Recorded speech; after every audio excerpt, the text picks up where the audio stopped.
Hamınıza salamlar dostlar. Bugün Azərbaycan Premyer Liqasında çox danışılan, sosial mediada haqsızlıq və iddiaları ilə gündəmə gələn o məşhur pozisiyadan danışacağıq. Bəli, söhbət Sabah və Qəbələ oyununda gedir. Oradakı ləğv olunan qoldan gedir. Hamı bir ağızdan soruşur, hakim niyə qol vermədi? Haqsızlıq var, Qəbələnin haqqı yeyildi. Bunların hamısı yanlış fikirlərdir. Gəlin söhbətin əsasına gedək. Gəlin emosiyaları kənara qoyaq və futbolun ana əsasına, yəni İFAB qaydalarına baxaq. Pozisiyanı xatırlayaq. Top əvvəlcə Steve Solvetin əlinə dəyir. Sonra isə rəqib oyunçusu, yəni Qəbələ oyunçusu əli ilə təmas edir və qol vurur.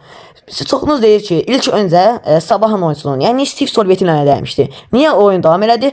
Burada çox vacib bir məqam var. Hakim burada İFAB-ın 12-ci qaydasını tətbiq edir.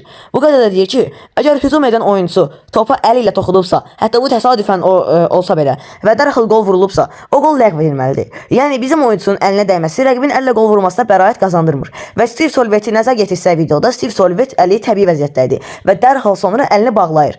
İndi gələk şikə söhbətinə. Əgər hakim bizim oyunçunun əlinə görə oyunu saxlasaydı, rəqib xeyrinə cərimə zərbəsi verərdi.